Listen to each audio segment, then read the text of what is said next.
What's going on, wrestling family? Welcome back to the channel. Hope you're having an amazing day. This video is called 10 More Vicious WWE Receipts Caught on Camera. Now, before we get started, hit that subscribe button. Let's get into this.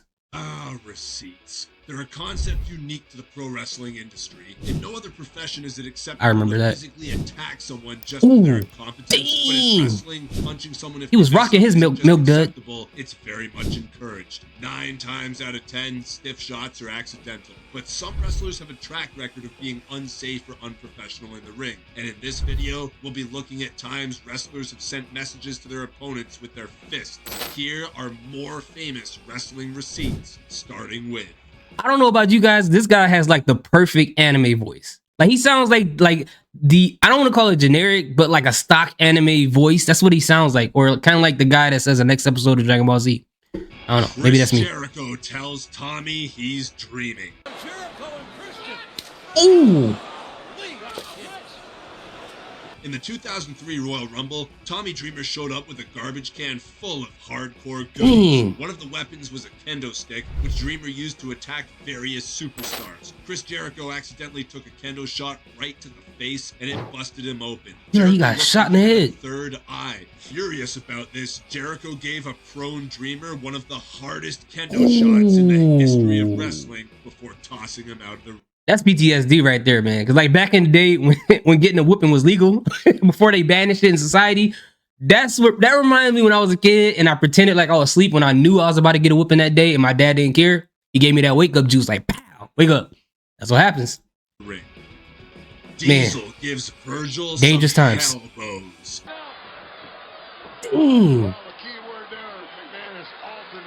During the 1994 Royal Rumble match, Virgil entered and was meant to get a little bit of offense on Diesel before being eliminated. This must unlock the Beetlejuice skin for his pants. Shot to the face, and Nash snapped and gave Virgil some of the stiffest elbows you'll ever see. Seriously, these things look like they're straight out of a UFC knockout.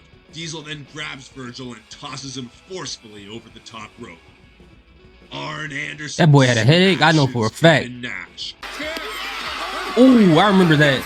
I know, it's not WWE, but it's too good to ignore. On an episode of Nitro in 1997, Nash dressed up as Arn Anderson to mock him, but it hit a little close to home with Nash making fun of Arn's real-life drinking problems. What's worse, Anderson was forced to retire from wrestling and never could get his revenge in storyline or in real life. Well, that is until January 2000 when Nash was challenging Bret Hart for the WCW World title. Arn was scheduled to do a run-in and hit Nash with a steel pipe, and oh boy did he ever. Just listen to this thud. Now, wrestling historians, correct me if I'm wrong, I think they said that in an interview, Arn Anderson said that he didn't hit him that hard or he didn't do it on purpose. I don't know, man. That sounds crazy. He ever. Just listen to this thud. Ooh. 2 Antonios and 1 ain't so great. Whoa. Oh, he hit him with the windmill. This also isn't the WWE, but considering Antonio Inoki is in the WWE Hall of Fame and is one of the best receipts ever caught on camera, we're gonna use it. In 1977, Inoki faced off against the great Antonio, who decided he was going to no-sell Inoki's offense. This, of course, angered Inoki, but it wasn't until the not-so-great Antonio unleashed some clubbing blows to the back of Inoki's neck that he snapped. From there, one of the most vicious beatings in pro wrestling history took place. Needless to say, nah, bro, you just tried to paralyze him. With Antonio Inoki after this. You tried the $1 million baby him. Crushes HBK. Hey.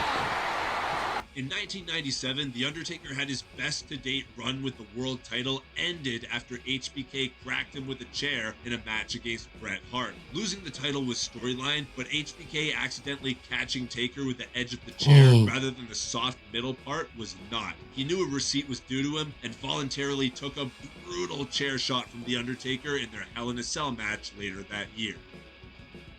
Wrestling family, let me ask you guys this really quick, okay? If you're in a match with somebody and you accidentally give him a stiff shot, like the Undertaker, or let's say it like this, Mike Tyson in his prime, you guys are like kind of sparring, you accidentally give him a stiff shot to the throat or something like that. What would you do next?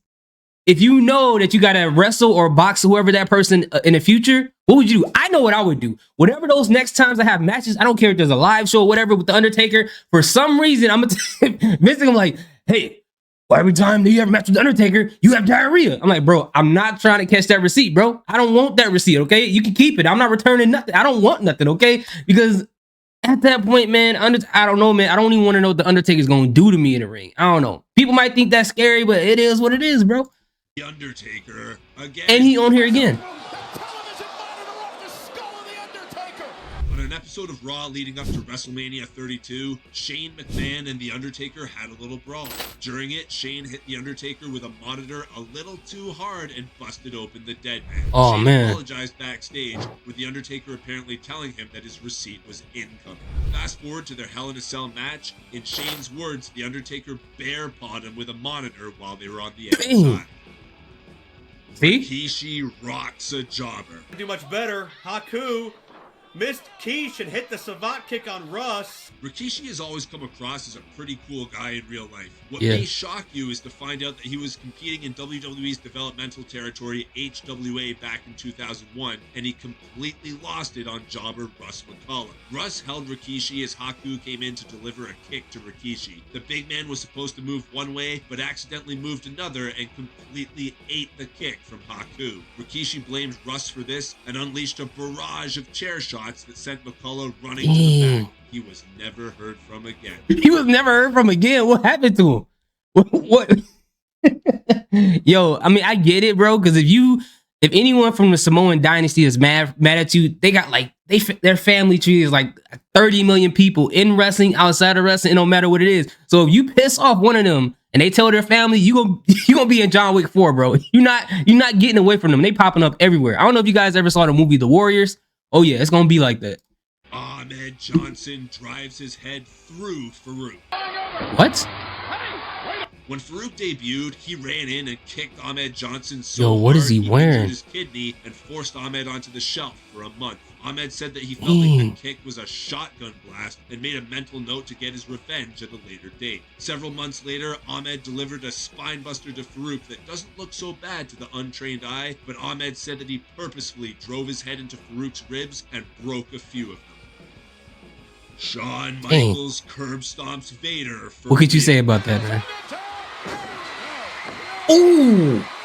Seth Rollins has a really cool finisher called the curb stomp. It's so cool that when WWE tried to change it for the pedigree for a few years, fans revolted until it was brought back. But where did he learn this move from? It could have been as a young fan watching SummerSlam 1996, where Vader challenged Shawn Michaels for the world title. At one point, HBK jumped off the top rope and Vader was supposed to move. Vader forgot to move, and Shawn lost his mind. He stomped Vader on the head for real before berating Vader and interrupting the entire match for his fit. Where his head bounced off that mat? Jax and Charlotte Flair get after it. Flair does not have an answer for Nia. Nia's gonna maul the queen. Yeah, I definitely remember this one. In 2021, Charlotte Flair and Nia Jax were facing off in a one-on-one match. There was a miscommunication, and previously building bad blood boiled over as Charlotte started hitting Jax for real. A lot of it took place during the commercial break, but a lot was still caught on camera. Nia Jax eventually had enough and decided to smack Charlotte with a decent 1-2 combination. Hey, you know how a fight starts to get real is somebody wrestling in the ring and then they both stop and they like trying to block in, attack at the same time, and they don't know what to do next, or they look like they trying to do a fatality on Mortal Kombat, but it's just not going off. Like they just like doing all this. Hey man, this is crazy. We got back on track and finished the match, but this was as close to a real fight on Raw we've seen in a long time. Charlotte winning no real fight with her. Steve-O into a jackass. The Jackass crew were brought into Raw in 2006 to promote their upcoming movie. Umaga was meant to come to the ring and destroy Steve-O and Chris Pontius, but within the scripted world of pro wrestling. Don't get me wrong, all of Umaga's moves look painful and likely are. Steve-O wanted to be the Joker he always is and chose to laugh after receiving Umaga's brutal offense. This angered the Samoan Bulldozer, and he absolutely mauled the two of them. I don't know. You know what? I don't know about that, man, because the thing is with Steve-O, he's a glutton for pain. If you watch any of his Jackass movies, if you watch the show, he's a glutton for pain. So I don't know if this is even a receipt. I don't even know if the one with Vader is even a receipt. You know, Shawn Michaels got pissed off and he bounced his head off the ground like a basketball. And then this one, Steve-O, he just loves pain. So I don't get it. I don't get it. Makes the biggest mistake of his life. Oh yeah, I remember this. Paul Heyman and the Big Show were in the ring. I would have quit that day. Brock Lesnar when Brock appeared on the entrance ramp and started making his way to the ring. Matt Hardy then ran out and cracked Brock with a chair shot, accidentally hitting him in the back of the head with the edge of the chair. Brock was cut wide open, but refused medical attention, refused to put on his wrestling gear, and absolutely mauled the Sensei of Mattitude in their one-on-one match later on. Even poor Mattitude follower Shannon Moore wasn't safe and ate a hellacious F5 from the Beast. Receipts come in all shapes and fists. Oh yeah. Sometimes someone else gets to come in and do your receipt. Where's Braun Strowman? He coming, huh? 2019 Hall Pause. of Fame when the legendary Bret Hart was giving his speech in the ring. A deranged fan ran Oh, into that the guy. ring and tackled the elderly Hart. Not his smartest move, as a multitude of security, other superstars, and UFC fighter Travis Brown all jumped the guy and dragged him out of the ring.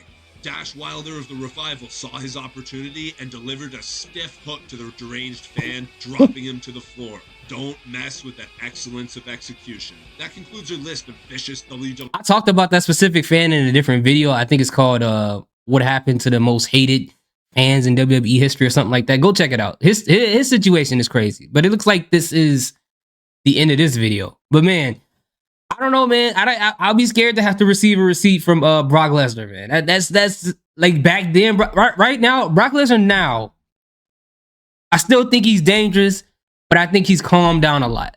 But we talking about from before. Hey, man, you guys are gonna have to fire me, bro. I'm not going out there to that ring. I'm sorry. It is what it is. Brock's gonna have to drag me out there, okay? But anyways, let me know what you guys think in the comment section. If there are vicious receipts that were not included on this list or in the previous video, looks like I had a previous video. Maybe I should react to that. Let me know in the comment section what you would think, okay? And let me know how you're doing today. How's your day going? I like knowing how you guys are feeling, okay? Salute, peace, have a good day. Thank you guys so much for supporting this channel. Gotta go to work.